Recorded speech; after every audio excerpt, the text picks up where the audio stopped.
PERF, réagit, react. La troisième édition de la biennale de performance du Centre d'artistes Aix-Néo-7 est présentée du 22 septembre au 23 octobre en collaboration avec le centre de production DAïMÅN, Fait Maison, la compagnie Katie Ward et le Beeldend Danstheater aux Pays-Bas. PERF mise sur la notion de rencontre, inhérente aux pratiques performatives, et présente tous les mercredis du mois les propositions d'artistes, d'autrices, auteurs, de commissaires, de chercheuses-chercheurs, de théoriciennes-théoriciens, de travailleuses et travailleurs culturels et d'organismes réunis dans le cadre d'une manifestation pluridisciplinaire d'art-action. En amont de la biennale, la présente série de balados, en collaboration avec Fait Maison et une douzaine d'invités, sera diffusée sur les ondes de Radio Hall les mercredis 1er, 8 et 15 septembre. PERF est réalisé grâce au soutien financier du Conseil des arts et des lettres du Québec, du Conseil des arts du Canada et de la ville de Gatineau.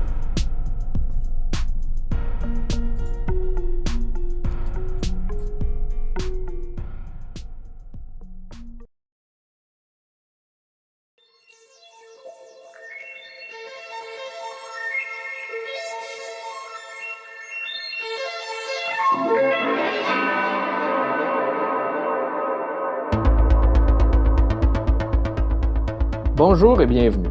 Voici une des 5 discussions créées pour la biennale PERF à l'occasion d'une collaboration entre Aix-Néo-7 et Fait Maison. Avant de commencer, j'aimerais remercier Jean-Michel Quirillon, Éric Trottier d'Aix-Néo-7 et Radio Hall, ma collaboratrice Anna Kimazia et nos invités d'aujourd'hui. L'ensemble de la discussion se déroulera en anglais et en français. Pour ceux qui ne le savent pas, Fait Maison a été initié par Thomas Grondin dans sa maison de Gatineau, au Québec, en août 2005. Fait Maison était une fête, un laboratoire et un espace de performance auquel un public était invité quelques fois par année. Over the years, Fait Maison incorporated a range of performance artists, both emerging and established, as well as local, national, and international, and has had events at various alternative locations, including other private houses, an exhibition at G101 in 2009, and most recently at l'Imagier in Aylmer in 2017. Fait Maison has hosted over 36 events with over 100 performers and over 200 performances. This podcast comes out of a larger project that Thomas Grondin and I are working on, which is to find an appropriate way to remember, archive, and contextualize these performances, events, artists, audience, and coordinators in a way that is both collaborative and productive. Donc, bonjour et bienvenue à ce podcast. Donc, aujourd'hui, comment bâtir et maintenir des structures collaboratives? How do we build and maintain collaborative structure? Comment créer et maintenir des structures collaboratives? Cette table ronde offrira une réflexion sur le rôle et le fonctionnement des structures collaboratives qui soutiennent une partie importante de la production artistique au Canada. Par structure collaborative, nous entendons les collectifs, les centres d'artistes, les groupes d'entraide, les associations, les centres de production et toute autre forme de collaboration. This roundtable looks at why and how we build and maintain collaborative structures in the arts. Over the last few decades, there has been a renewed interest in the notion of collaboration and what that means, from collaborations in the art-making process to collaboration as a form of participatory and community-building art practices. In this moment, when art institutions and communities are looking for strategies for inclusion, equity, and diversity, can we look to collaboration as a form for engaging multiple voices and perspectives? What are some of the key elements as to why we collaborate? This roundtable explores some of the ways in which collaboration has come to bear on Canadian art practices and artist-run centres. Alors, voici les participants pour cette table ronde. D'ailleurs, les notices biographiques des invités se retrouvent sur notre site web, à même la page dédiée à cette série de podcasts. Anna Kimazia est une commissaire indépendante et éducatrice qui habite à New York. Anna Klaus est une artiste transdisciplinaire et professeure de descendance Keyenkeaga anglaise qui vit à Tiohtià:ke et Montréal. Caroline Boileau est une artiste et commissaire indépendante de Montréal. Thomas Grondin My co-moderator is an artist, author, researcher, independent curator, and professor, and spends his time between Montreal and Gatineau. Clive Robertson is a performance and media artist, curator, critic, publisher, based in Kingston. These introductions are very brief for the sake of time, but more robust biographies can be found on the website dedicated to these podcasts. Alors maintenant, place à la discussion. Nous allons introduire notre première question. Vous avez toutes et tous participé à plusieurs titres à différentes structures collaboratives. Pouvez-vous élaborer sur la nature et les raisons de votre engagement? You have all been active members in multiple collaborations. Can you talk about the nature and motivation of your involvement? I would ask Clive to start off with this question, if you may. It's great to be with all of you. Thank you for the introduction and invitation. I read the structure from your notes and was very interested, and of course always think about how these questions and these topics change over time. I mean, both individually and also as a community, as a practice, as a discourse.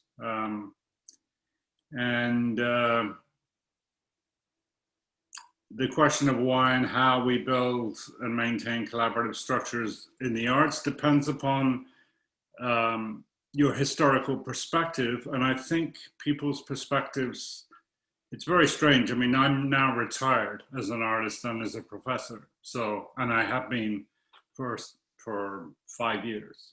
So it's mostly health related, but that seems to be an impossibility in many of the discourses, including artist discourses, that artists don't retire or intellectuals don't retire. And I'm here to tell you that actually they can and they do.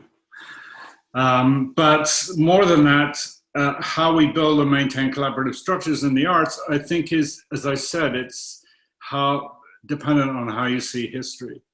The collaborative impulse for me started at art school, and that's basically because there were generational changes in practices and the period of time in which that happened, which was in the mid-60s. I think having been involved in the artist-run culture, artist-run center movement since its inception in the early 70s, I think it's true that through all of these discussions and these meetings of many, many people, discussions about our practice and of the nature of collaboration, the nature of cooperatives, the nature of collectives. I mean, these are terms that are sort of I don't know where collaboration fits in there, but it's also true that if you and you will have experienced this yourself, so that every 5 years, there is not a new generation, but there is a new formation of people who are going to see things differently than you or me, right?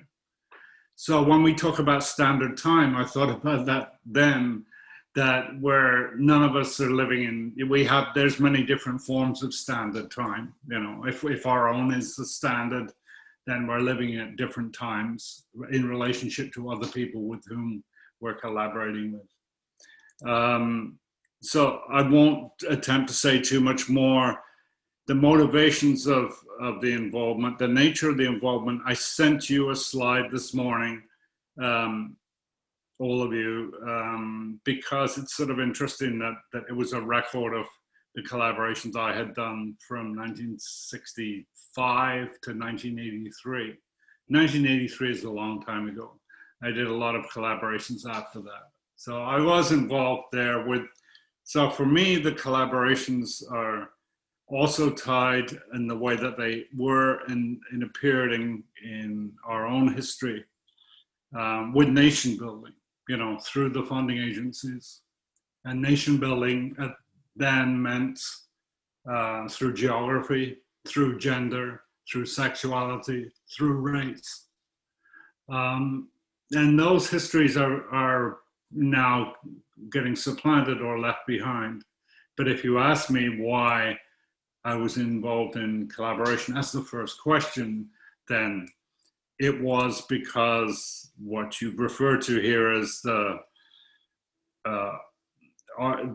invisibility in the institutional courses, whether it's the museum or art history or the market itself of collaboration. I mean, collaboration is a very, very slippery word. It has nothing to do with who the collaboration is for, what the outcome is, who is satisfied, who is not satisfied, who is the employer and who is the employee. And I think collaborations have that included in them, and I don't think we should romanticize. We have to be specific, but I don't think we should romanticize that collaborations are, in and of themselves, produce different practices from other types of activity. I mean, institutional curators, art dealers will definitely speak about their collaborative efforts with artists, with every reason, you know. So anyway, that's all I'm going to say for now. Thank you. Thank you, Clive. Anna, would you like to step in? OK, la nature des collaborations et la motivation pour les collaborations. D'une part, je me pose la question parce que je parle en français. J'ai l'habitude de parler en français avec toi, Thomas, et aussi Caroline. Mais en même temps, je suis anglophone, alors normalement, je parle anglais, mais ça me semble, ça fait un peu déstabilisant de faire une conversation dans les deux langues parce que j'ai l'habitude de m'adapter à la langue qui est dite. So I hate flipping back and forth between languages, though. It's annoying. You want to just stick with one, but I guess I'll go with English and we'll see how that goes. Yeah, so the idea of collaborations in my work, my practice, my life, the nature of them, my motivation for doing them, I guess. As an Indigenous artist, it's really an important way of, it's a way of being. It's a way of understanding, and it's something that I think enriches my work. It enriches my understanding. It enriches my community. I guess it's about building relationships is how I see the idea of collaboration. I think it's just an experience that's important to me as an artist, that I give towards building up the community that I can. That I contribute to that. I see it as a living thing that needs to grow. It needs time and energy, and so it's something that I really give wholeheartedly to. My partner would say I give too much to. It's a matter of balancing act as well. But also in my art, I feel it's something that is a way that makes, I see art as being about communicating, and it makes the communication richer, fuller, more diverse. It can bring more voices into the artwork and into the public forum. So I guess that's a little bit generalized as to how I see it. I guess I'm an installation artist. I don't think that it's worth saying, I guess, a little bit what my practice is. And so I see, ideally, when I do installation art, it's about transformation, transforming a space. And I love the idea of people being able to walk into my work and then walk into the ideas that I'm trying to put across. To me, that's kind of the ideal installation. It's my interest in why I create, why I do that. So that idea of transformation, and it can take it like I said, sort of many voices that then helps to bring that transformation along. So I kind of take that from my work, and I think about that within my community. I guess I'm involved. I'm a board member of the Conseil des Arts de Montréal, and I was asked to come in order to help build up the Indigenous infrastructure at the Conseil des Arts de Montréal. So we've been bringing community into that, bringing in programs for Indigenous artists in Montreal. And I've also been a founding member. I am a founding member of Daphne. It's a new artist-run center in Montreal, an Indigenous-run artist-run center. We wanted to make a space for Indigenous artists and have a place to show Indigenous artists and really have that be the central focus, not just an occasional programming note within a year's worth of programming, but have the whole structure, the ideas, the mandate be for Indigenous art. So that's something I got together with some friends to put forward. So that has been open since May. And that's also a bit of a time-consuming activity, but a worthwhile one. So yes. And then I also teach at Concordia. Recently, I was hired last year at Concordia, and it's Indigenous art practices in studio arts. So again, that's to me what was really interesting about the job is that it's not within one specific area or discipline. It's transdisciplinary. I can kind of jump from place to place as the underlying idea is Indigenous studio practice.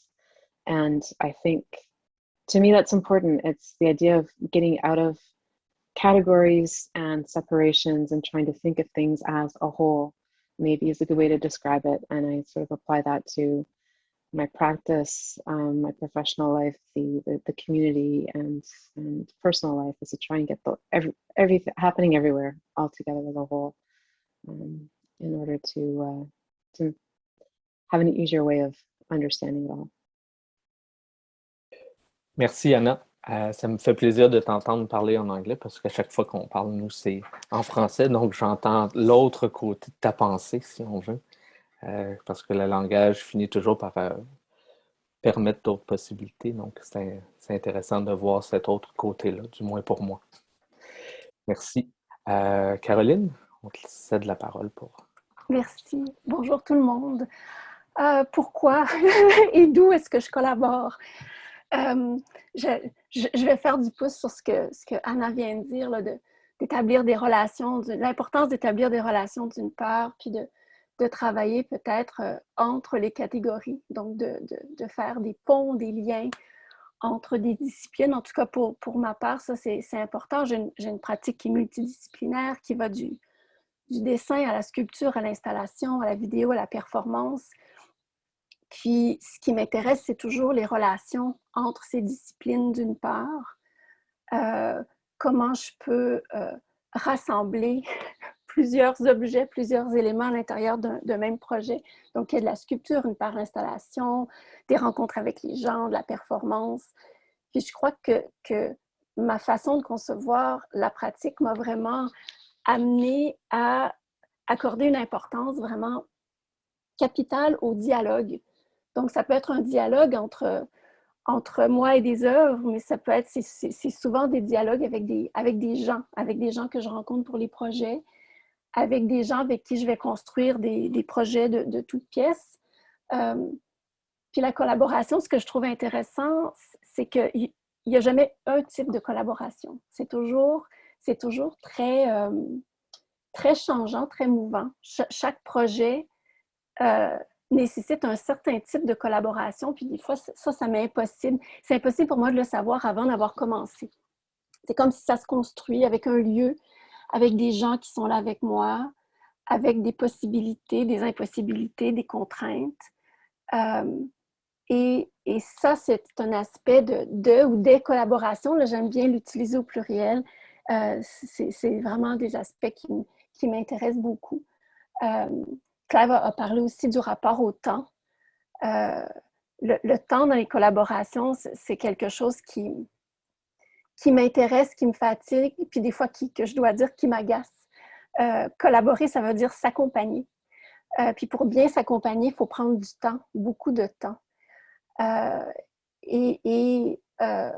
Ça veut dire aussi qu'en prenant le temps de bien s'accompagner, ben, il faut s'assurer de se connaître, de se respecter, de respecter les différences, les forces, les faiblesses, les aléas de la vie qui viennent transformer les projets collaboratifs dans le temps. Puis ça, je le remarque beaucoup dans mes projets d'artistes, aussi dans l'implication dans les centres d'artistes. On veut donner du temps, en tout cas pour moi, les centres d'artistes, ça a été mon école après l'école. C'est à travers les centres d'artistes que j'ai appris à être une artiste professionnelle. C'est là où j'ai trouvé ma place en tout début de carrière. Puis j'ai encore ma place comme artiste établie. Et c'est ça, de voir comment ces structures-là se transforment dans le temps, d'accepter aussi qu'on a plus ou moins de temps à dédier à ces structures-là à différents moments de la vie. Puis là, je pourrais, en tout cas, je pourrais en parler longtemps, mais bon, partant de la pratique, il y a des formes de collaboration qui émergent. Je pourrais parler de la pratique des résidences d'artistes aussi, où on va ailleurs travailler, donc on doit être en relation avec des gens, avec un lieu qu'on ne connaît pas nécessairement. Puis, pour construire un projet ailleurs, faut avoir des complices, des alliés. Ça, c'est quelque chose qui a de plus en plus d'importance dans ma pratique. Le co-commissariat aussi, ça, je trouve que c'est une pratique collaborative intéressante, d'être co-commissaire plutôt que commissaire d'événements ou d'expositions. Donc, de déjà travailler en dialogue avec quelqu'un. Et ensuite, avec des artistes. Ça, c'est quelque chose que je fais à différents moments et que j'apprécie beaucoup. Cette espèce de façon d'entrer dans la tête des artistes qui portent un projet. Puis de voir avec un acolyte, c'est souvent mon amoureux Stéphane Gillot avec qui je propose des projets de co-commissariat. Donc, de voir à deux comment est-ce qu'on peut bien accompagner des artistes, les écouter, les accompagner dans les doutes, dans les bons coups, dans ce qui fonctionne plus ou moins bien, puis en ayant confiance que le projet se construit quoi qu'il arrive. Donc ça, j'ai parlé des centres d'artistes. Puis les collectifs d'artistes, j'ai fait partie de plusieurs collectifs d'artistes au fil des années, pour des temps longs, des temps plus courts. Et ça, c'est vraiment fascinant d'essayer de créer une nouvelle entité à partir de la rencontre de 9 personnes, de 2 personnes, de 5 personnes, et de voir ensemble qu'est-ce qu'on est capable de faire qu'on n'aurait pas imaginé seul dans notre atelier. Et ça, pour cette rencontre, puis les possibilités, puis l'énergie qui est déployée à plusieurs par rapport à l'énergie, moi, que je peux déployer toute seule, c'est quelque chose qui me fascine, qui m'intéresse beaucoup. Mais, puis Clive en a parlé, ça aussi, les collaborations c'est pas toujours idéal, c'est compliqué. Faut se rencontrer, faut s'accompagner, faut comprendre qu'il y en a qui ont plus de temps, moins de temps. Donc, il y a quelque chose sur la durée qui nourrit beaucoup, mais qui prend énormément d'énergie aussi. Puis c'est ça. Pour moi, ça reste beaucoup du cas par cas. Toujours lié, les collaborations, c'est toujours lié à tout un système de relations avec des gens, avec un lieu, puis avec des contraintes qui soient soit matérielles, temporelles, etc. Je vais m'arrêter là. Merci Caroline. Ça nous permet de faire un tour de table. Alors, on va maintenant passer aux questions de discussion. So, for the discussion, Anna?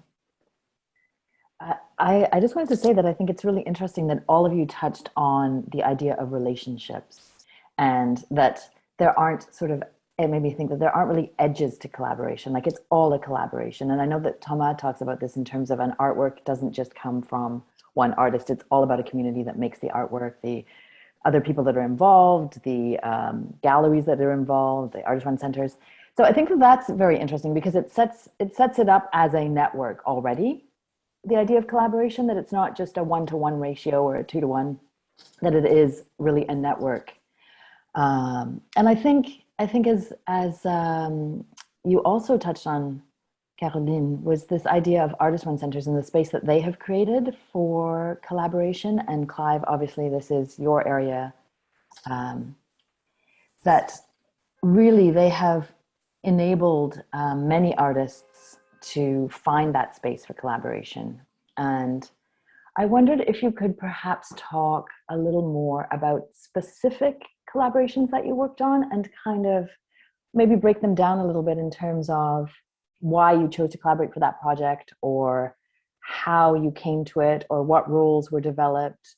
Because I think that, as Clive also said, like, it's not a romantic, we don't want to romanticize collaboration, and it's not always something that comes naturally. It takes work, and it takes as a commitment, I guess.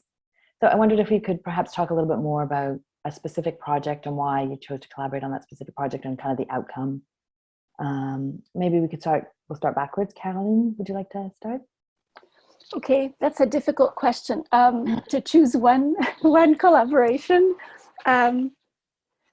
OK, I'll choose one that's... puis je vais parler en français, parce que là, moi aussi, là, je vais avoir tendance à me promener entre l'anglais puis le français. Je vais prendre un exemple qui part d'un centre d'artistes. Parce que je trouve que c'est... En tout cas, moi, si je n'avais pas connu les centres d'artistes comme jeune artiste, probablement que j'aurais une pratique complètement différente, particulièrement en lien avec cette idée du dialogue puis la collaboration. Donc, en 2018, j'ai reçu une invitation du Centre des arts actuels SCOL pour une carte blanche. On m'invitait à faire une résidence puis une exposition, et on me disait que je pouvais faire tout ce que je voulais. Ça, évidemment, c'est des invitations qui arrivent une fois, vraiment très rarement. Et quand ça arrive, c'est précieux. Donc, moi, j'ai entamé tout un processus de réflexion. OK, si je peux faire tout ce que je veux, bien, qu'est-ce que je veux faire? Qu'est-ce qui serait intéressant d'apporter à ce centre-là? En lien aussi avec leur mandat, avec la communauté qui est là, avec les idées qui sont déjà véhiculées par le centre. Et l'idée de la collaboration, tout de suite, ça m'a intéressée. Donc, d'inviter une autre personne à venir imaginer un projet avec moi, mais de la base. Je n'avais pas vraiment d'idée, j'avais juste cette invitation. J'avais des sous, un peu de sous du centre, puis j'avais la période de résidence puis d'exposition. Donc, j'ai invité une poète que j'aime, dont j'aimais beaucoup, beaucoup le travail, mais que je n'avais jamais rencontrée, Chantal Neveu. Je me suis dit, bah, j'ai rien à perdre. Le pire qu'elle peut me dire, c'est non. Donc, je lui ai, par l'entremise d'une amie qu'on avait en commun, je l'ai rencontrée, je lui ai proposé, elle a accepté. Et là, c'était vraiment de se rencontrer pour voir quel genre de collaboration on pourrait faire ensemble. Puis tout de suite, on s'est dit, on ne veut pas faire le genre de collaboration qui va générer l'œuvre d'une troisième artiste. On voulait vraiment garder la spécificité de notre travail. Moi, je voulais me concentrer sur l'installation, le dessin. Elle, comme poète, elle a une pratique très près de la performance, en fait, dans le cadre de conférences, mais aussi d'événements. Elle fait passer sa poésie par le corps, dans l'espace. Donc, on avait ça qu'on avait en commun. Donc, ça a été sur une période d'1 an de s'inviter, elle dans mon atelier, moi chez elle, pour regarder ce qu'on faisait, discuter, puis trouver une espèce de terrain d'entente, mais je dirais un terrain de jeu. Puis on en est venu à penser au centre SCOL comme notre environnement, comme notre microcosme qui allait accueillir nos deux pratiques. Alors, c'était une collaboration qui était pour moi vraiment formidable parce qu'on avait le temps. On avait le temps de discuter, de vraiment se rencontrer, puis de façon non superficielle, d'aller d'aller très loin dans ce qui est d'où vient la pratique, qu'est-ce qui motive la pratique, qu'est-ce qu'on veut pas. Et là, d'imaginer une installation à Skol, où on a transformé quand même beaucoup le lieu, on a repeint le sol, on a tout revu le système d'éclairage. On a imaginé aussi un programme de performance qui réunissait nos deux pratiques. Puis une série de présences aussi pour accueillir des groupes du cégep, de l'université, des groupes de gens dans la galerie pour discuter du projet. Donc, puis du côté du centre, ce qui était magnifique, c'est qu'en ayant carte blanche, on était appuyés, on n'était pas arrêtés dans nos élans. Quand on a demandé à la directrice Stéphanie Chabot si on pouvait repeindre le sol couleur or, puis tapisser l'unique colonne de la galerie de néon, ça a toujours été reçu avec des sourires. Donc ça, c'était comme si à tout niveau, il y avait la collaboration entre Chantal et moi, mais il y avait la collaboration aussi avec le centre, avec le centre d'artistes comme un tremplin, vraiment un espace d'expérimentation où on pouvait essayer quelque chose qu'on n'avait pas fait avant. Puis ça, c'est ça. Ça, c'est un projet qui m'habite encore beaucoup pour ce que ça a donné, mais pour la qualité du temps qu'on a passé ensemble à imaginer l'installation, imaginer l'espace, imaginer des performances dans cet espace-là, des rencontres avec les gens. Voilà. Merci. Pour choisir un projet. Merci. It's interesting how time comes into it too. Like just this idea of having time to play, having time to think, having time, just time. And that collaboration perhaps affords you time to réfléchir, en fait. Clive, would you like to talk a little bit about a particular collaboration? Yes, it's hard to choose because I liked when you introduced the word network, right? And we sort of know, I think we know, well, there's many ways we can talk about network, but I think within artist-run centers, we know that that's a term that's being used a lot. And so I guess a main collaboration for me was in that network, of which, in 2006, I calculated that was, I can't remember the number. It's a very big number, about 100,000 people. I mean, that's like large. And and so many of those people we don't know, but we're actually we're benefiting from the energy and the work and that so many of those people in so many parts of the country did, and to be, I think it has some relevance to talk about, not just being a settler or not talking about being a settler immigrant, but talking about how you can see collaboration over time and over place too. So, I've been lucky, or as it happened to be, a functioning artist collaborating in many cities like Liverpool, Cardiff, Calgary, Toronto, Ottawa, and Montreal. And as some of you have done, I did a doctorate in communication.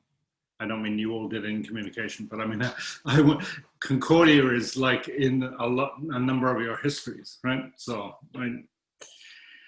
and then I was thinking about what are the other major collaborations, and Fuse magazine, which went from 1976 to 2014, is a very interesting project that is now it's not even really being looked at again, but it is very important in terms of the way it's encouraged and shaped, not so much shaped, but encouraged many different practices which did not exist, before that period of time.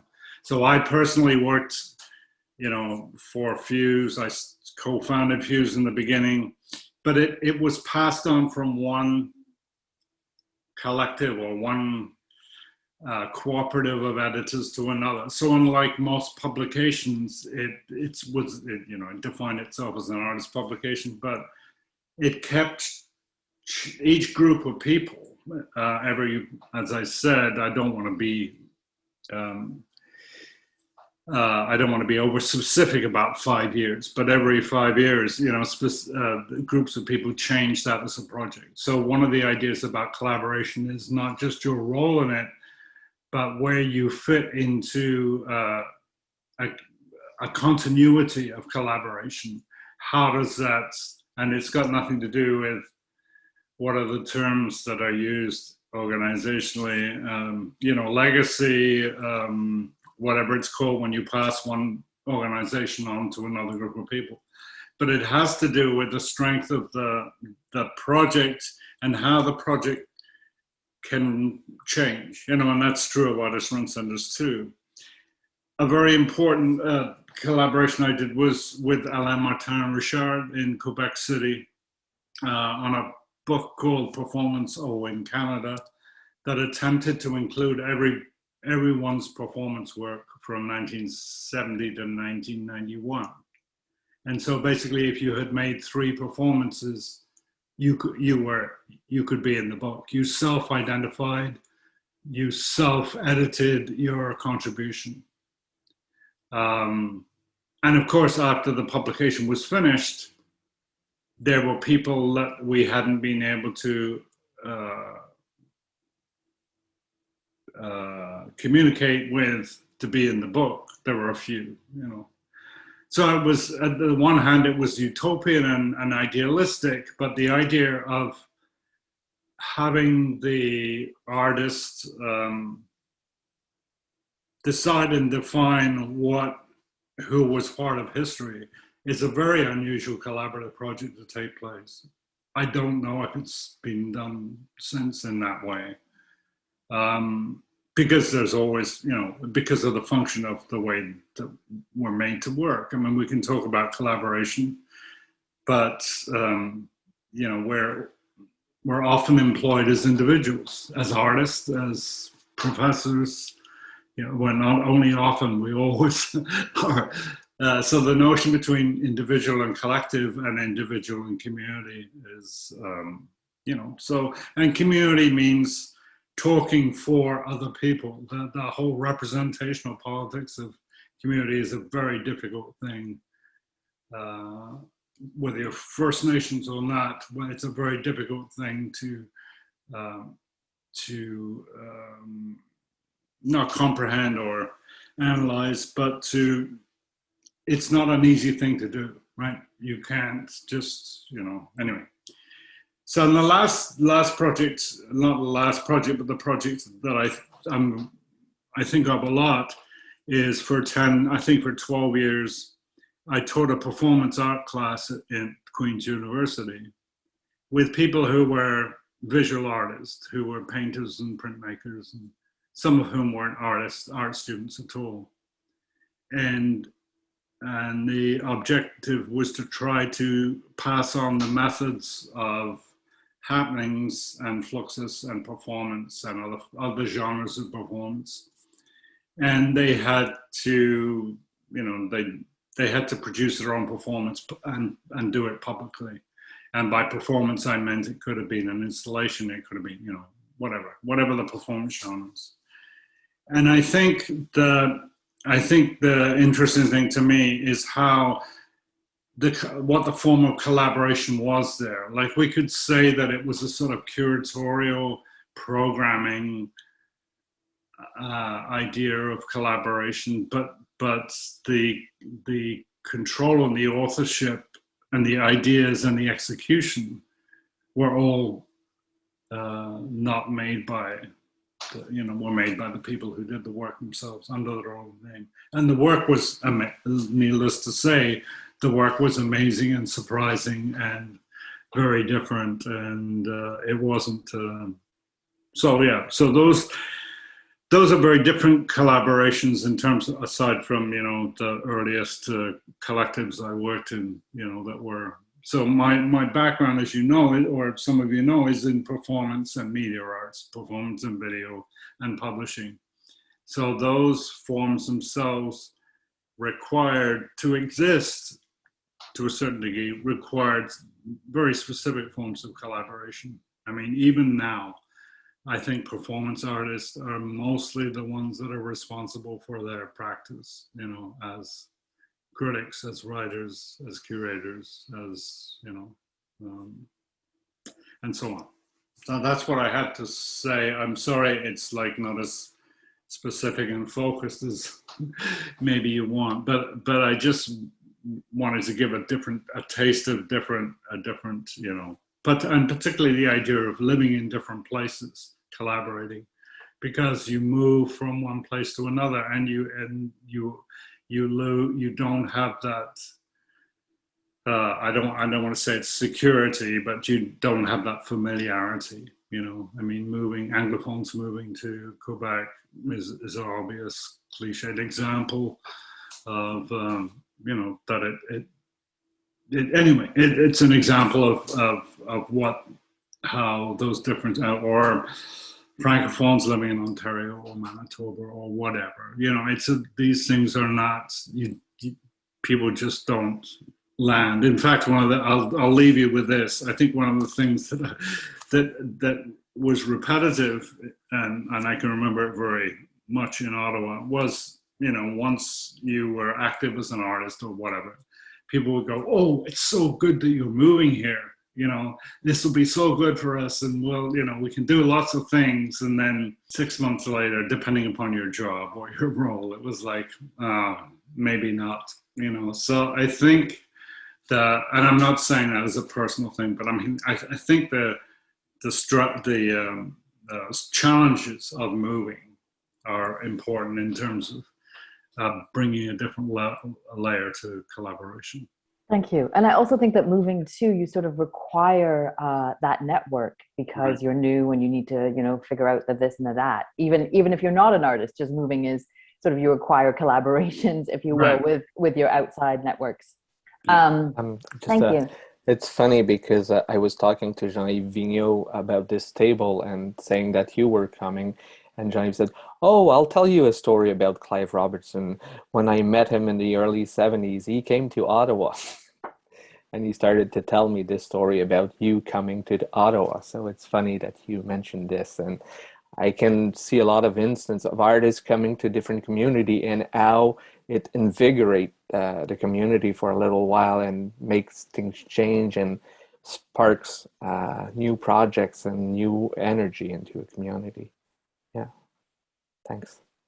And it's also just a little thing is that I find it really interesting to talk about publishing too. Thomas and I have been, obviously we're co-moderating, we're co-curating, but we're thinking of putting together a publication, and we're trying to find a way that is the most collaborative with the artists that will be contained in the book. And we've come up with some ideas, but we're still trying to think through that. So maybe after, if any of you have ideas of how we could approach this book publication for Fait Maison, we'd be curious to hear.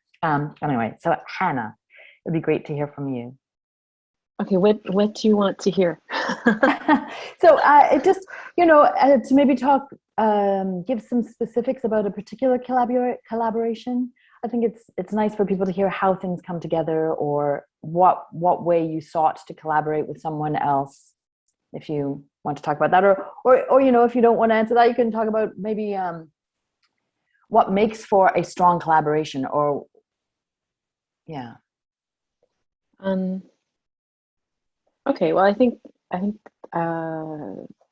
when I last spoke, I sort of talked about some of the projects I've been involved in. So I was sort of, I guess I was interested just listening to Clive, all the different things that you have been bringing up in your experiences is pretty fascinating to see, and thinking about that in terms of collaboration. And you mentioned Fuse magazine, the idea of the changing editorial board. Was that part of the mandate, that the board was to change every 5 years? Is that right? Yeah, I think it's because we're trying to. I think it was because people were. It was such a people were being paid, and it was so much work to do it, and people were. It was like the editorial board was like a board of an artist, a nonprofit, right? Yeah, So yeah. it's and people wanted to publish as much as they wanted to be involved in the organization and the financial responsibility and the editing part of it, and it just was. So it isn't special in that sense, but it's just that people tended to be there for shorter periods of time, and when they were there, the important thing is that they had control of so that they were the publishers as well as the editors. So they had, it wasn't like other magazines. It wasn't like Parachute. It wasn't like File. It wasn't like, Canadian Art or, Inter, even Inter. It wasn't like Inter. I don't know a whole lot about the magazine publishing world. I remember a few, and I'm interested how that structure might have been, what the implications would be. It seems like more of a collaborative artist-run publishing sort of project than, let's say, Canadian Art. Yeah, and and it also was, it was from the, cultural left. It was identified in that way, but it became a sort of coalition space. So the queer, Black writers, Asian writers, Indigenous writers too could actually publish there as well as publishing elsewhere, but because there were specific other small publications. There always, there were in the 80s anyway, the 80s and 90s. But I think it's, so I think it's wrong to claim it as a coalition space. I would never use that phrase, but it was used that way by, it was considered to be that. And Fuse itself was based upon the body. Fuse itself, its organization, that was very influential, aside from its feminist connections through individuals working on other projects. It's sort of, our typesetting was done by this publication called The Body Politic, which is a very famous gay liberation monthly that came out of Toronto, and was probably one of the best gay queer publications in North America. And their notion of how they built community and or their idea, not their ideas, but their practice of a collective and engaging with community was something that the art community at the time had not successfully reproduced. So they were sort of influenced. So I think those things are in the same way that I think the Artist Front Center movement was drastically altered by feminist collectives, that in themselves were not deemed legitimate or fundable in the, like Powerhouse and Montreal.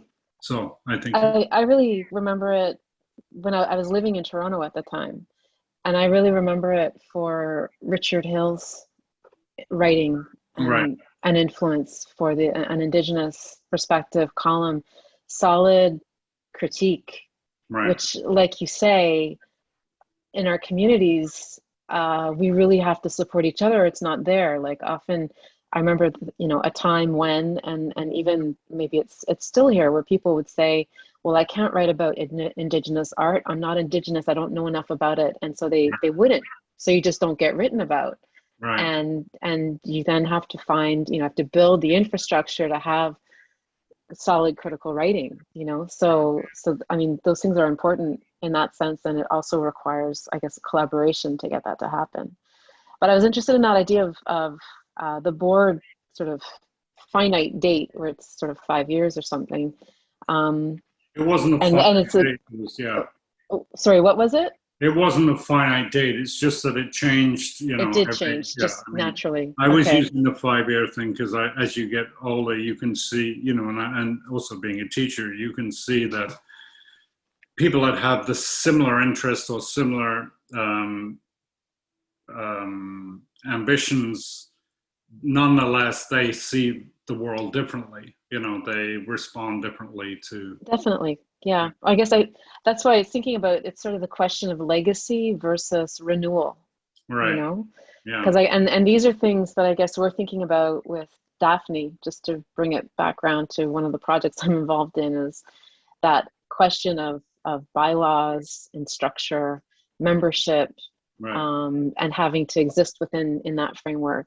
And yeah, that idea of renewal. Well, if we're just starting out, but then how do you think about it adapting and changing as you go along, as it grows? And does that need to be written into the paperwork, or is it something that will happen organically? It was just sort of interesting, because then I also think about Canadian Art, the magazine, like what's happened to it? Does it still exist? You know, it's kind of radically tragic to see sort of how it tried to swing around with who is it for? Who is its audience for? And did that just then become a big hole that sucked it down and made it implode? I don't know, that I guess would be an example of one where we're hoping the collaboration ends up working, but it's looking very very on the edge. Anna, ça me fascine, tu sais, le projet d'un nouveau centre d'artistes, tu sais, qui est en train de naître. Puis j'aime ça, ce que tu dis, de est-ce qu'on écrit dans les règles du fonctionnement du centre, la façon dont le centre pourrait fonctionner dans le futur. Mais puis je repense à cette idée de transformation que tu as nommée au tout début. Qu'est-ce qui arrive si on nomme cette idée de la transformation comme étant importante dans la structure d'un centre d'artistes? Comme si on s'attend à ce qu'il y ait des transformations, puis qu'on les invite, qu'elles soient bienvenues, plutôt que de rigidifier une structure. Mm-hmm. Ouais, je pense à cette idée de transformation, puis je pense que c'est important, c'est comme ça que quelque chose, ça pousse, ça grandit, oui. Ça devient un peu rhizomatique. Mais tu dis, bon, il y aura quand même une certaine base, mais je suis excitée de voir qu'est-ce que ça va devenir dans 5-10 ans. C'est vraiment, I'm excited to see what the center will be in 5 to 10 years. It's not necessarily going to be what it is now or how I might see it, but I think that's the exciting thing about an organization existing and growing and thriving. I think ça contribue à toute l'écologie du milieu aussi, parce que chaque nouveau centre, que ce soit un centre d'artistes ou pas, que ce soit un regroupement d'artistes qui font des expos, des projets, c'est d'autres façons de faire qui arrivent, qui sont disséminées. Puis ça, je pense que c'est bénéfique pour tout le milieu, pour les centres plus établis, pour toutes sortes de structures, mais qu'il y ait cette diversité de formes, mais aussi dans le temps, qu'il y a des structures établies depuis 30 ans, puis qu'il y a des nouveaux centres d'artistes qui sont tout jeunes. Ça, je pense que pour l'écologie du milieu, c'est magnifique, parce que ça montre plein de façons de transformer notre société, notre milieu. Oui, sans toujours se rabattre sur des façons de faire qui sont nécessairement établies puis qui ont fait leurs preuves, mais d'essayer de faire les choses autrement. I think it's important, and I'm trying to stick to English to not flip it too much. I don't know if it's too confusing, but I think it is important to have, like, one of the exciting things also is that idea of, yes, like artist-run centers now are often 30, 35 years old, and then to still have new ones coming. I think at one point we were sort of worried that just the time of the artist-run center was over, you know, it just is not, something else is going to take its place, but that it had kind of run its course and it wasn't going to go anywhere. So again, yes, I think it is great that there is still space to have new centers. And I still find myself always explaining to people what is an artist-run center versus a commercial gallery. Like it's important to have those different structures, those different, I don't know, I guess I'll say institutions with a very small I, organizations available as different options. I guess it goes back to what I was saying about just having many different voices, many different ways of thinking and being as being important. I think, I guess to take it back to, you know, what's a successful collaboration? It's that idea of communication. I think that comes up from what we've all been saying, of communicating well. It's an idea of listening. That's huge. Having everyone have their turn to talk, and having space. I'm always kind of and space in the sense, I guess, of listening as well, of not dominating or domineering, but trying to remember to allow space for everyone to be heard and contribute. And sometimes that means just taking the time to be silent and waiting to see if someone has something else to say that's not coming up immediately, and remembering that consistently. Something that's hard, I find, with that we all have found with Daphne, is that life is so busy. I'm going to go back to time. Life is so busy. The idea of email is insidious. People think if you don't answer within 6 hours that you're dead, or you don't care or something. And it's just trying to get through the email in the day. It just takes over your life. It's crazy. So we sort of had to set down rules for decision making, because again, we talk about the idea of we want to operate by consensus. And it's the 4 founders. It's Nadia Mir, Scaronati, Caroline Monet, and myself. And we want to all have the chance to respond to things. But then you've got everyone with incredibly busy professional practices as well. And just even getting through to seeing the email might take more than 24 hours because there are so many emails coming in the day. So we had to sort of talk about this, because sometimes decisions were happening, and then someone would of the 4 be like, wait a minute, I didn't get a chance to even see this, and it's already like running off here or there or whatever. So it's trying to be very conscientious is I think a big part of collaborating, definitely. Moi, j'ajouterais la bienveillance à ta recette pour une bonne collaboration. Puis vraiment, comment tu traduirais ça? Bienveillance. I don't Je know. connais le mot, mais comment est-ce qu'on traduirait? Oui, mais en anglais, puis j'y ai pensé parce que la question, dans les questions de préparation, c'est une question en anglais, puis je me suis dit, c'est vraiment le terme qui m'est venu. Puis là, en essayant de le traduire, je me dis, c'est pas juste kindness, pour moi, c'est attentiveness aussi. En bienveillance, c'est de veiller bien. Donc, il y a une gentillesse, il y a une attention, il y a du respect. Puis je pense à ce que tu viens de nommer, quand on n'a pas le temps d'agir dans un projet comme on voudrait, peut-être que la bienveillance fait qu'on laisse à nos collaborateurs, collaboratrices qui ont plus de temps, on leur fait confiance que ça va être bien fait, puis qu'à un autre moment, on a plus de temps pour peut-être venir prendre le temps de réfléchir, d'écrire, de répondre aux 150 courriels. Mais pour moi, cette notion-là de bienveillance, elle est importante parce que ça prend en compte le fait qu'on n'est pas au même niveau tout le temps dans notre vie quand on collabore avec des gens. On a des familles, des parents âgés, il y a peut-être de la maladie, il y a des problèmes avec le travail alimentaire, il y a tellement d'aléas de la vie. Puis dans une structure collaborative, déjà d'avoir cette bienveillance pour prendre en compte les vies un peu folles que tout le monde a. Puis qu'à différents moments, on peut contribuer plus, des fois moins. puis peut-être, c'est ça, d'accepter puis de faire confiance que dans le temps, sur la durée, ben, ça finit par fonctionner. Maybe attentive care. How's that? Ah, j'aime ça, oui. Et on est passé, c'est drôle, on a passé un peu à la troisième question qui était sur la création des structures collaboratives. Puis on est revenu un peu aussi à la deuxième qui était sur la question de ce que ça prend. Puis une chose qui me frappe dans ce que vous avez dit, c'est que finalement, les structures collaboratives sont déjà dans une mémoire collaborative.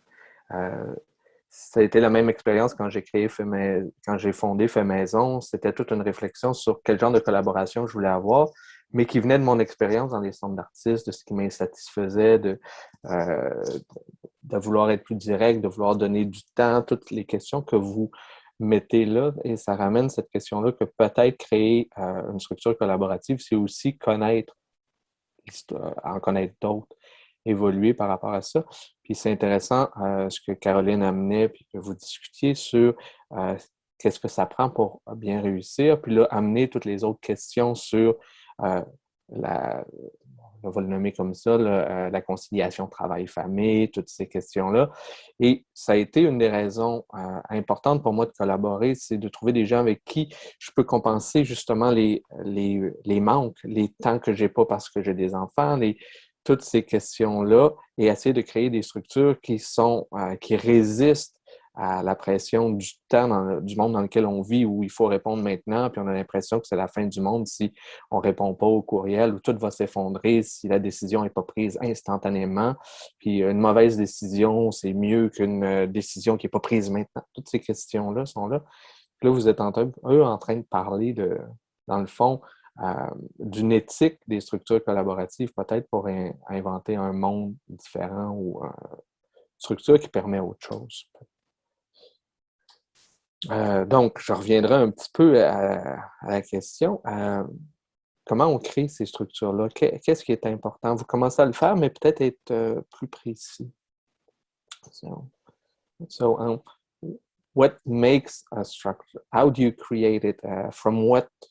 There's something of a phoenix there. It comes from ashes of something before, in a way, from what I understand. And let's not call it ashes. That's talking. Yeah, well, it's the phoenix. Yeah, but the phoenix is good, sure. I think it depends. What the question, I guess, is really what kind of structure do you want, right? The potential is there. There's structures to base it on and learn from, but then what kind of structure do you want? But we actually, for Daphne, we had a hard time because of the bureaucracy to register as an organization in Quebec, and I think in Canada too. But the registration was provincial, so it had to be Quebec. The structure of having to have a board with a president, vice president, secretary. You have to. You can't not have that. And we didn't want that. We saw it more as a collaboration, as a non-hierarchical setting where we would work by consensus for co-founders. So in order to register, we picked names out of a hat, and then sort of said when that's there for the paperwork, but when we sign something, we have everybody sign, and when we don't have, we talk about each other as the co-founders, as opposed to so-and-so's the president, so-and-so's the vice president, because it really is just there for the colonial structure, for the Western structure, and work in our bylaws to try and emphasize more of what we hope will be an Indigenous approach to the structure, to the organization. So yeah, that was us creating our own structure. policy matters, as Clive would have written. Yes, this structure is a problem, and how you force it. And yes, it's a Western view, but and even there, I would argue it's only one vision of the Western world that overtake a lot of other possibilities within the Western tradition as well. So this is very problematic, and it's very hard to have Daphne would evolve, and you still have this structure that you have to fill in. And even though you agreed on something, the structure will ask you to rename those people every time. And it's hard to keep resisting a structure that's written like that. And these are one of the issues I've been struggling as an art teacher. How do I try to teach something else when we are in structures that imposed on me to teach certain things? And how do you change it or twist it so it becomes another possibility? It's a bit like Clive was mentioning earlier about how feminism actually had an impact on the structure of Artist Rand Center. And I see what you're doing with Daphne, an opening for this. But will it have an effect eventually, and we be able to change what is imposed is another question, but still. I would ask, one of the reasons I was asking about the creation of an Artist Rand Center is also because we have people with a lot of experience around the table, and I was wondering, for some youngster that would want to collaborate, where do you start off? What's important to take in? A bit like as people with experience, what would you say to young students or emerging artists who wants to collaborate? What would be it? Moi, je peux te répondre à ça assez rapidement. Ça, c'est quelque chose que je dis beaucoup, moi, aux jeunes artistes que je rencontre. Renseignez-vous, essayez de vous trouver une famille artistique. Les centres d'artistes, c'est ça, là, c'est des familles. On peut en choisir une, puis y rester 10 ans. On peut en choisir 5, puis y rester 3 ans. Mais pour moi, c'est cette idée des familles. Puis, donc, de rencontrer des gens, d'aller faire du bénévolat comme jeune artiste dans un centre d'artistes qui nous intéresse, oui, bénévolat. Je me dis, moi, je me rappelle que comme super jeune artiste, d'être au bar durant les vernissages, c'était génial. Je rencontrais tout le monde. J'avais des conversations super intéressantes. Puis pour moi, ça part vraiment de la base, là, de la rencontre avec un lieu, avec une proposition artistique, avec tous les artistes qui gravitent autour de ce lieu-là. Puis là, de voir, ben là, on a besoin d'aide pour aider à un montage d'expo, on a besoin d'aide sur tel comité. Puis c'est une implication qui prend différentes formes à différents moments, mais comme très, très jeune artiste, il y a cette possibilité de s'impliquer, de donner du temps. Évidemment, la culture des centres d'artistes, c'est une culture qui fonctionne sur le bénévolat. Ça, je pense qu'il faut le nommer. On s'investit corps et âme. On donne du temps parce qu'on y croit, parce qu'on a un amour pour un lieu, pour une communauté, pour un projet. Puis ça, peut-être que c'est... Je ne sais pas, peut-être que c'est plus difficile pour des jeunes artistes aujourd'hui là, de penser que cette contribution, elle ne peut pas être financière. Ils ne seront pas rémunérés, mais c'est comme c'est ça, là, c'est un don de soi. Je crois d'ailleurs que ça fait partie de beaucoup de conflits dans les centres d'artistes parce qu'on on s'investit avec cœur, avec beaucoup d'amour, et quand ça ne fonctionne pas, c'est aussi une peine d'amour. Oui. C'est pas juste ça sûr. fait partie des difficultés des structures de collaboration comme ça, parce que... Puis dans le temps, il y a le temps aussi qui revient là-dedans dans l'équation. Si on donne du temps pour un projet ponctuel, c'est une chose. Si on s'investit corps et âme pendant des années, de façon bénévole, c'est autre, oui, c'est autre chose. Mais ça, puis pour moi, ça me ramène aussi à la précarité des artistes. On veut contribuer à notre milieu, on veut créer des projets, mais c'est souvent difficile de nourrir des collaborations dans le temps, sur la durée, à cause de cette précarité-là.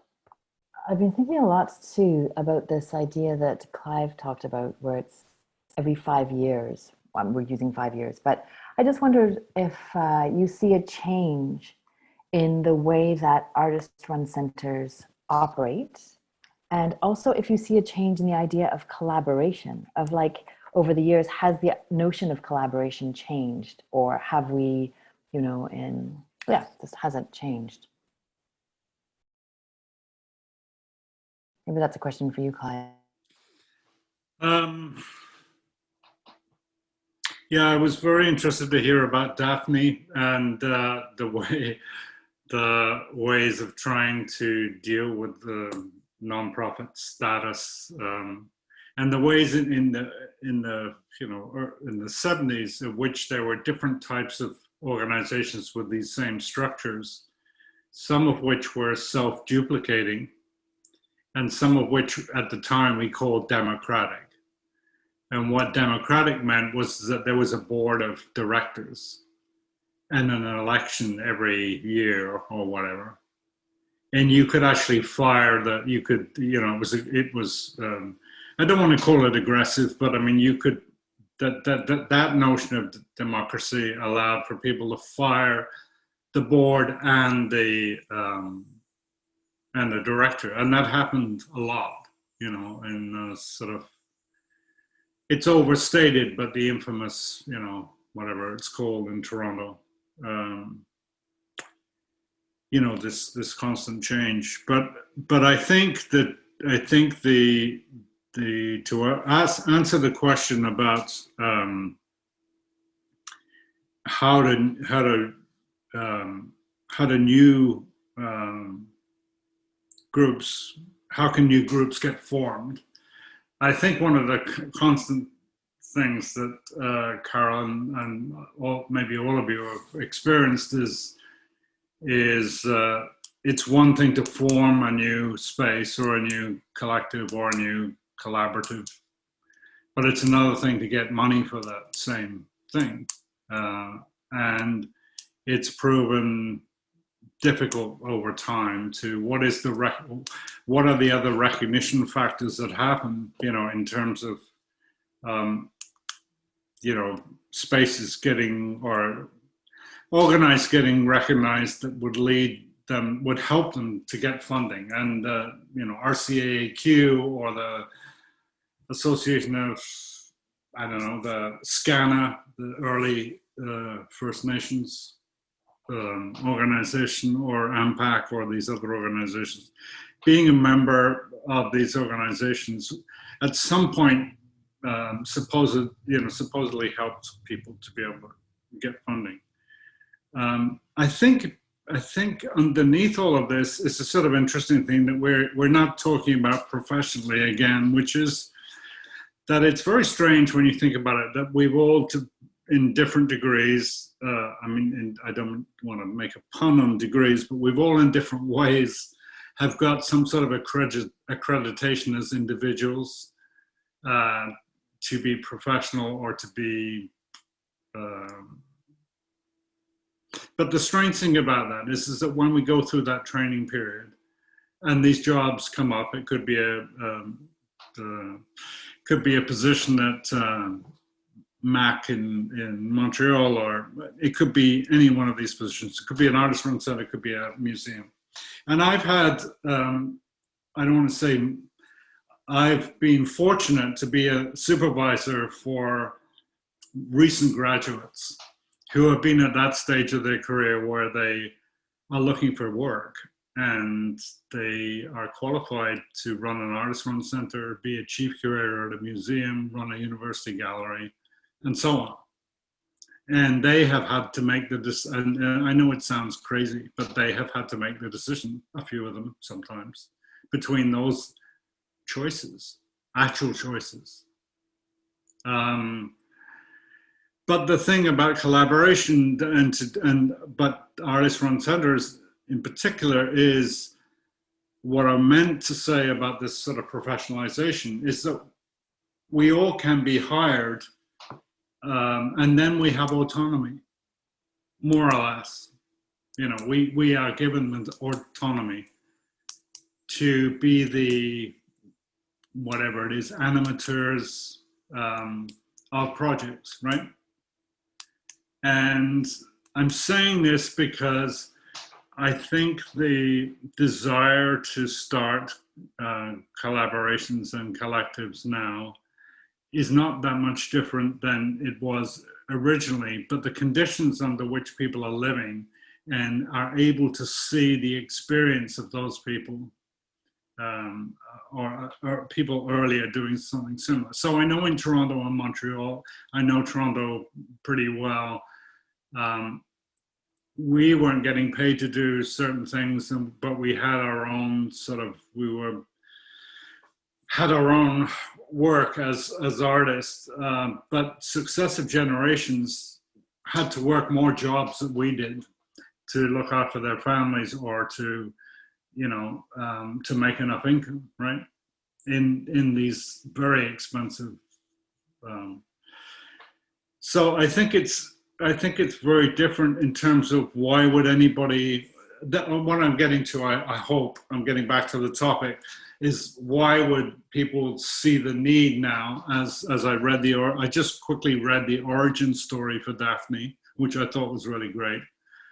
Because I think it says that there were a lot of organizations around, but you still wanted to create your own organization. And I think there are two things here. One is that my engagement with these things is always with the institutions in the background.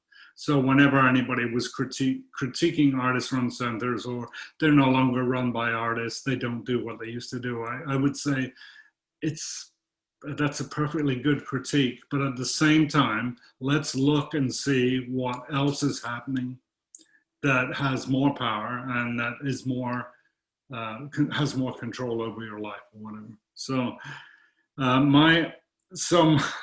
I don't know what I would say. I would say that if you are in a small, it also is geographic. I mean, let's not kid ourselves.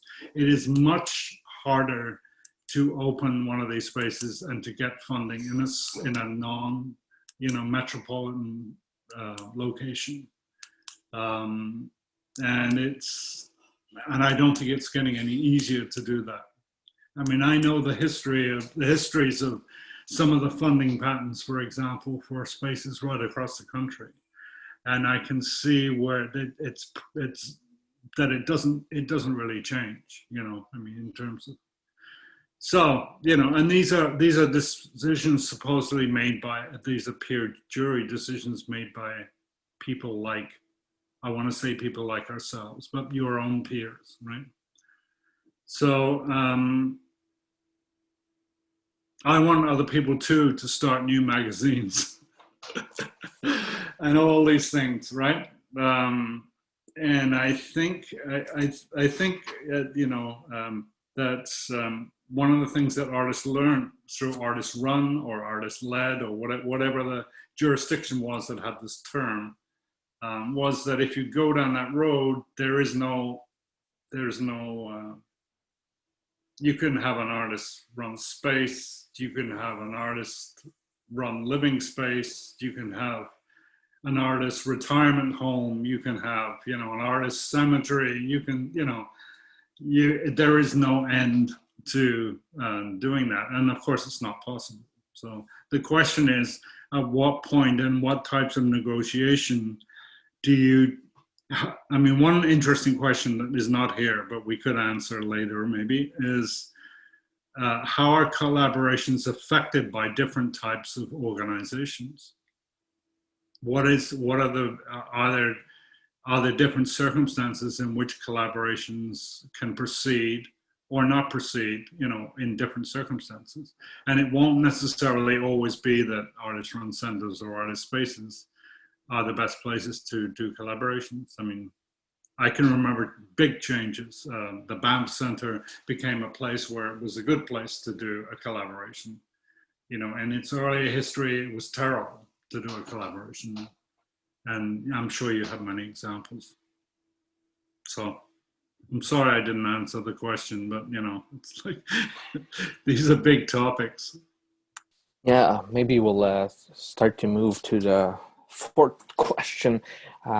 Many years ago, when I was a young artist and working on one of my first job as a guide at the National Gallery, I gave a tour to one of your group from Queen's University, Clive, and I was speaking about the minimalist art. And after that, you told me, this is not how I remember the 60s. And I remember how it stayed with me for a long time. Actually, it's still there. And how I was reading about the minimalist artwork, trying to understand where it comes from, but at the same time being unsatisfied with this, but only having this to relate to. And then you said, my insatisfaction comes up as a comment by you, and I was like, oh, I need something else. And this is more clear for me now. It's how we make the history of individual, and I've been trying to make the history of collective or community, because I think it's very unfair to present people. And you've talked about power structure before, because there's collaboration where somebody's the boss and other people works for them. And there's also more equal structures and everything in between and over that. And one of my questions is, why and how do we make this history become visible within the art history? And one of the reasons I want this to answer this is because I think it's more fair. It's more just in terms of history. It's truer. But at the same time, I also think as a teacher, it would prepare my students better if they understand better how it works, instead of this story of a genius, generally men, becoming this, like out of thin air. So how do we include the history of collective within art history, within the structure? How do we remember that? Come on. I'll quickly answer this if I can. I mean, I think that one of the important things for me is to make, it's a word play, I know, but it's to make the distinction between excellence and relevance. You know, that's one thing. And to question the expertise. So I had taught art history in the early 70s. I wasn't trained as an art historian. And after I got a degree, the job that came up was to teach art history. And I don't know how I got the job, but I mean, aside from whatever you would think about privilege, but I had failed art history courses. And when I had to teach art history, including what you just mentioned about, you know, minimalism or those movements in the 20th century that had been institutionally, you know, collected, and I didn't know what to do with those survey textbooks, you know, because I knew that they were inaccurate. I knew they were inaccurate even on the level of the narratives that they were engaging. They were inaccurate in terms of, you know, women's role in art. They were on lots of levels. They were inaccurate. They were even inaccurate in terms of trying to create a hierarchy between forms of visual art and media art and so on and whatever. And the thing is that in that position, you can't rewrite those books, because if you look at how those books are put together and what they contain, it's not just like a 200-page essay, you know. It's a massive amount of backup material that goes into these sort of surveys. So the question was, how do you, I'm trying to answer your question, how do you then deal with the histories of collaborative or collective practices, right? And of course, people can produce specialized books as they did, but I think it's always, and it was definitely in the 80s and the 90s too, probably institutionally, was that people were interested that the only reason that communities of practice, relationships between artists were important was just as a context for the individual brilliance of individual artists, whether it's Rebecca Belmore or anybody else, right? I mean, it's like it doesn't, that change doesn't happen, even though I know the curator at the AGO is, you know, people are attempting to overcome that, but that is the dominant model. It's really hard to move. And the most ridiculous, I mean, of all of the sort of senior artist friends I have, it always acts as if they're not connected to anybody else. You know, people whose practices are related to each other, they collaborate with. This is, again, where this term is useful, the collaborations that people have in making their work, in organizing their work, in writing about their work. These don't appear. I mean, these are not deemed to be important. And you can see it, you know, in the way that performance and video artists have been encouraged to make objects for museums. Performance artists in particular, if you look at the National Gallery, there just is there's no record of that ever taking place. So, you know, I mean, there's a few individuals, but there's no record of that sort of practice taking place at all, you know. So I think when we talk about how do we produce the alternatives to that, I think we also have to acknowledge that, and I'm going to, although I don't include myself for this, the argument, I'll include myself and say we are also part of the problem, you know, and that generationally has changed too. And this is not a moral critique or a political critique particularly, but artists have learned how to compromise. They always do, but I mean, they've learned how to compromise in a different way, so that what we could see as big differences between practices are seen to be almost the same. And I think that's about as diplomatic as I can be, Thomas.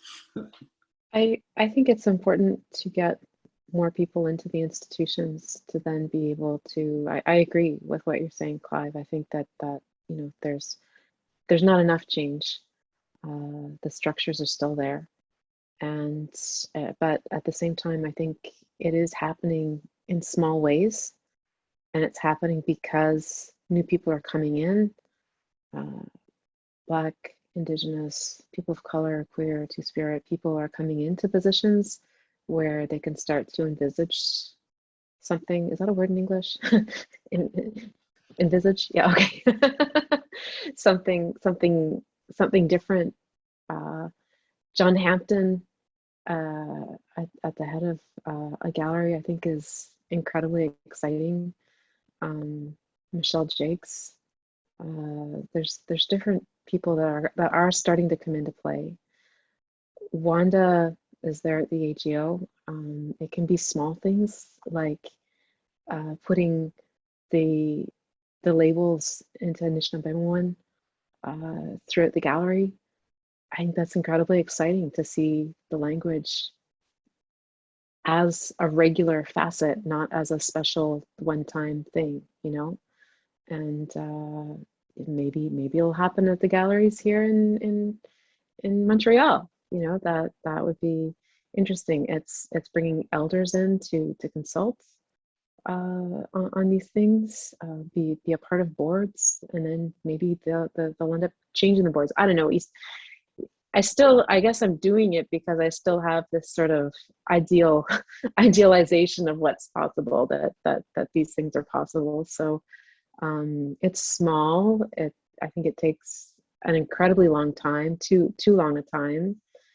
at the same time, if it happens too fast, people just want to have things in place because they see everybody else has it in place, then that doesn't necessarily work because you have a hollow center and it you know, creates problems and can implode. But I don't know. I think and it also happens in so many different ways. I mean, that's just institutions. Are we talking about collaboration as just artist-run centers?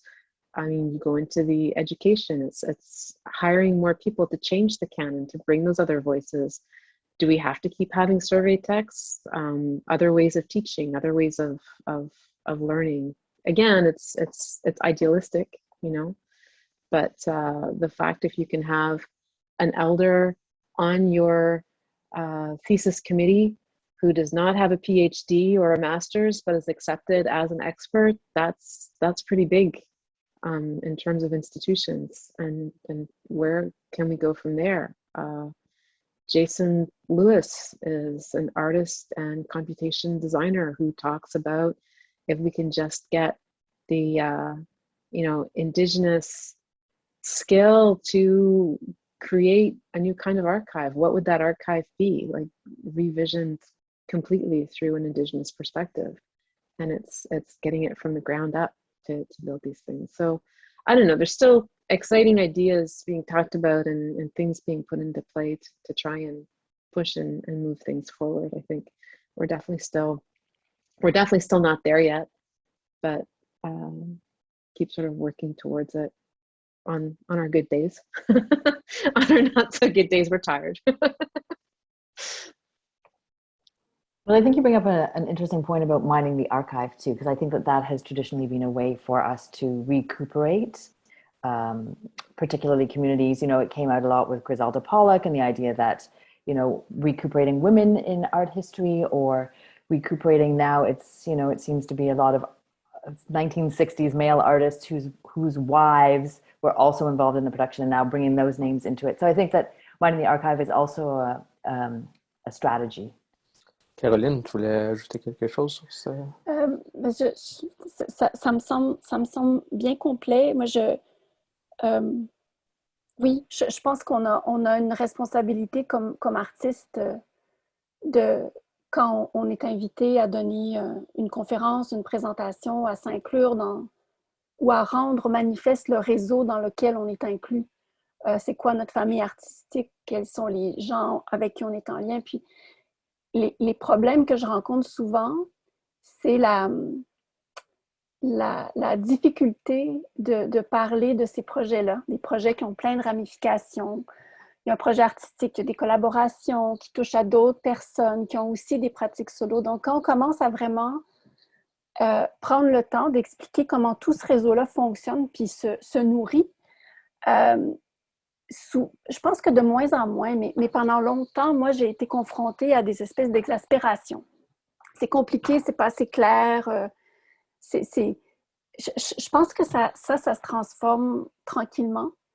Mais je crois qu'on est, c'est ça là, on est responsable à l'échelle qu'on choisit de rendre ça visible, de rendre, si c'est un amour des structures horizontales, des projets de collaboration, de l'importance du réseau de relations. Donc, je pense que ça nous revient, là, même à toute petite échelle, de mettre ça de l'avant pour que ça, comme Anne a dit, là, petit peu à petit peu, on change pas toutes les mentalités, mais il y a des choses qui changent. En tout cas, moi, je suis une optimiste de nature. Puis je crois à ça, là, que moi, si je peux prendre des décisions à ma toute petite échelle, j'ai c'est ça, je pense que j'ai l'espoir, mais aussi la conviction que ça va changer des choses autour de moi, que ça irradie lentement, jamais assez vite.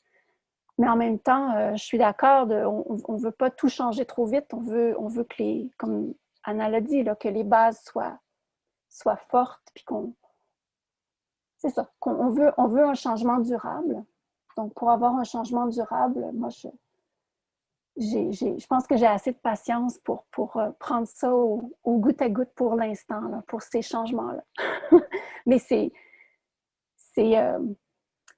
me confronte beaucoup, moi, En fait, l'enseignement, moi, j'enseigne pas dans un cégep, une université. J'enseigne l'art à des artistes amateurs. J'enseigne, j'anime un groupe de discussion sur la pratique qui réunit des artistes de pratiques variées, d'âges variés. Donc, d'une part, avec les artistes amateurs, j'essaie de ne pas leur parler des espèces d'artistes géniaux, puis les canons, et de parler de l'art autrement, de proposer une approche qui est beaucoup plus près de ma pratique, donc une approche expérimentale, de découverte, de relations.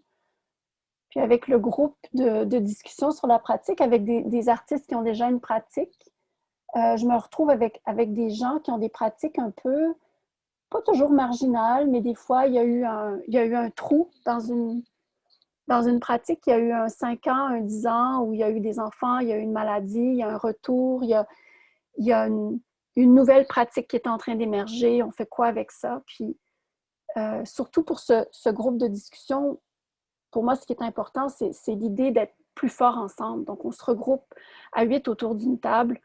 On partage l'intimité de notre pratique, ce qui va bien, ce qui ne va pas bien, ce qu'on veut, ce qu'on n'a pas. Puis, on grandit ensemble par période de 3 mois, de 6 mois. Mais c'est ça, tout ça pour dire que j'essaie, à ma toute petite échelle, de faire en sorte que ce que je considère comme étant des éléments super importants de la pratique, pour moi, l'importance de la collaboration, du réseau, des relations, d'une écologie du milieu, j'essaie d'agir là-dessus. Oui, à la petite échelle que j'ai. Super, merci Caroline. Je pense qu'on est rendu à notre question, la dernière question, Anna.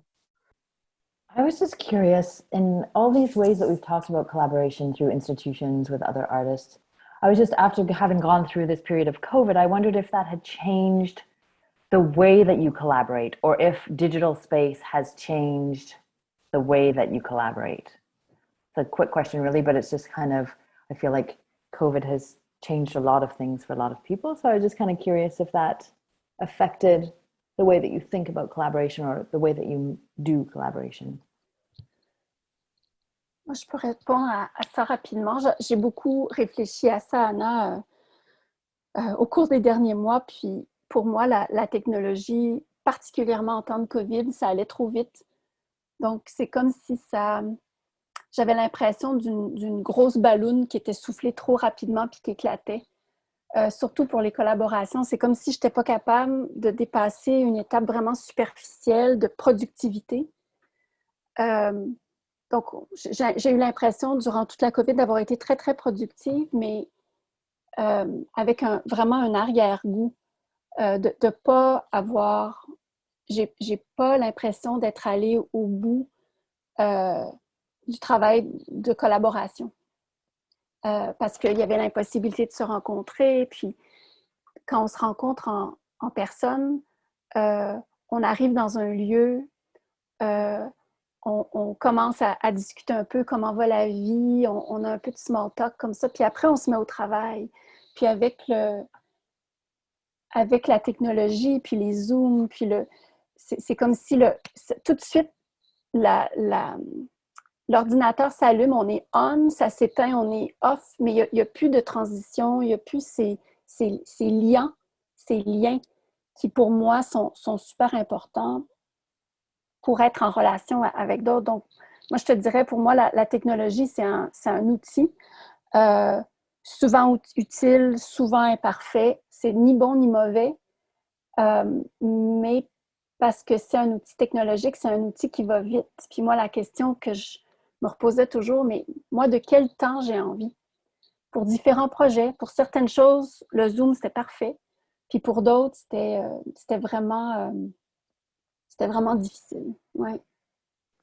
I like this idea how time keeps coming back into our conversations, this idea of everything being like immediate or extended, or this idea of the balloon. That's a beautiful metaphor. I think the other thing that you touched on is this idea of transition.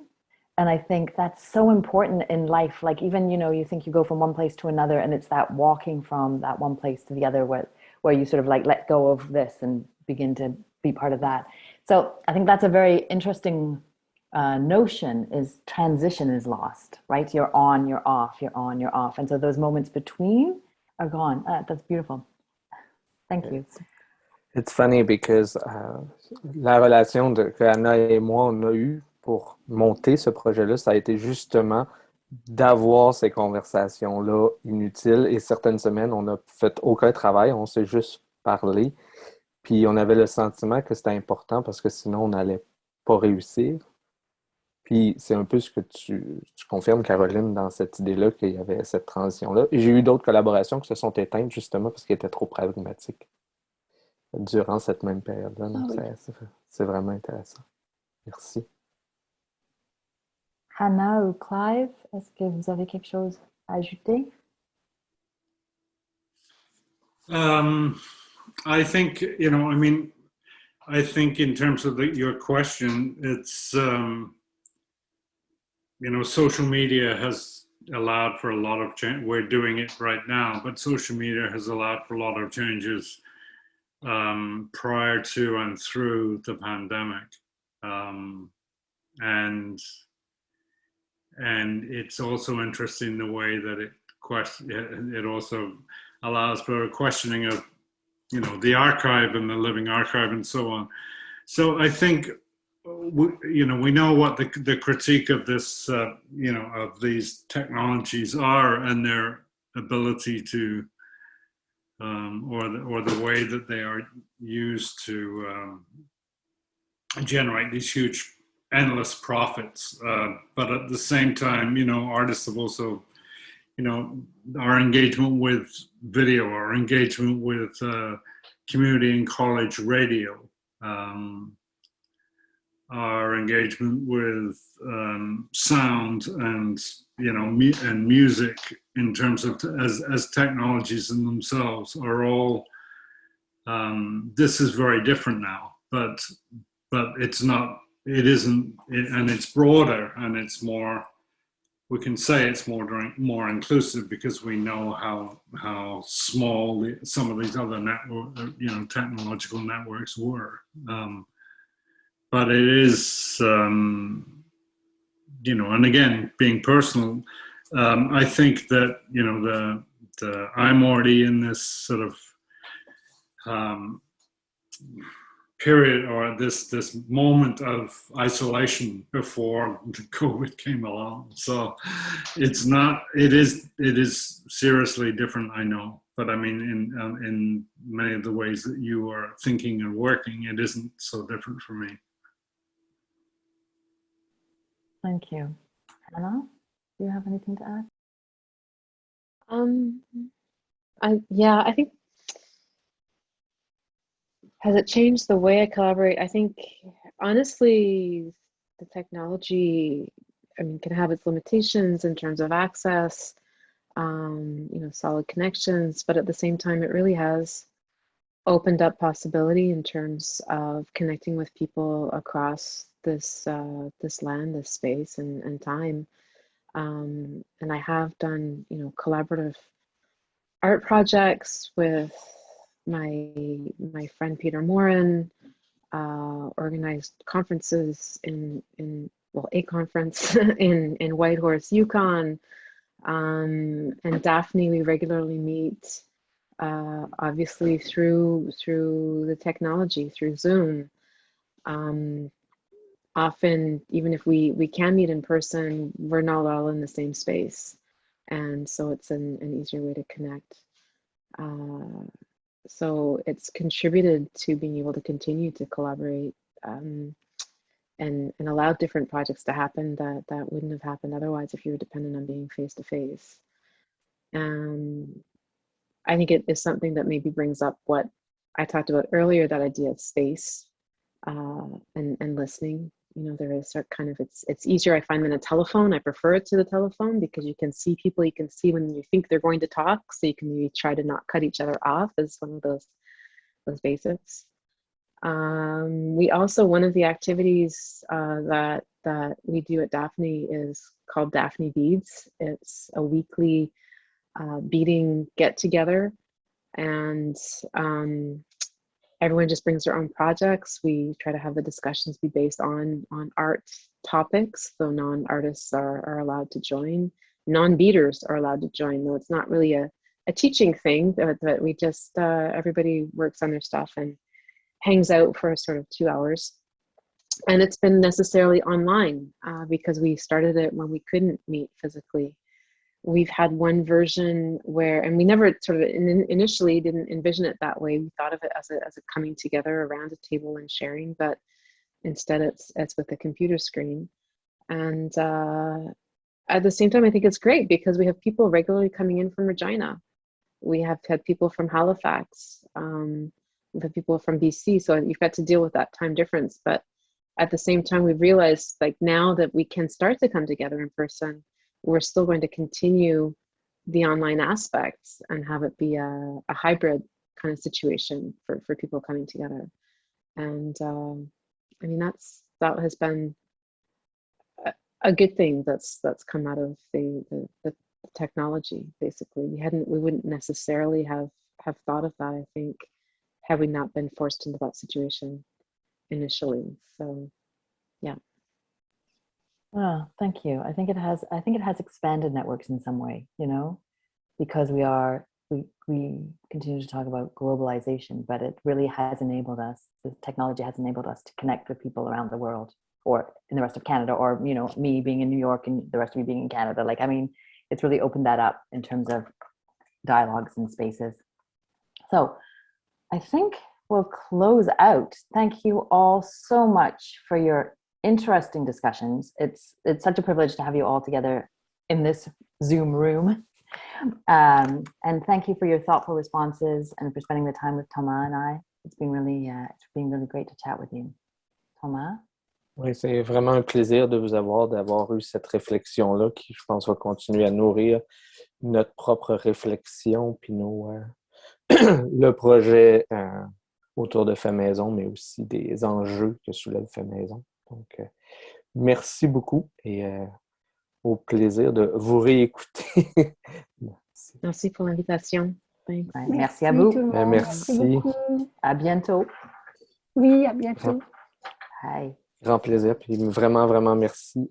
Oui. C'est une discussion que j'avais hâte d'avoir, puis elle va me résonner longtemps encore. Thanks a lot. Ciao. Ciao.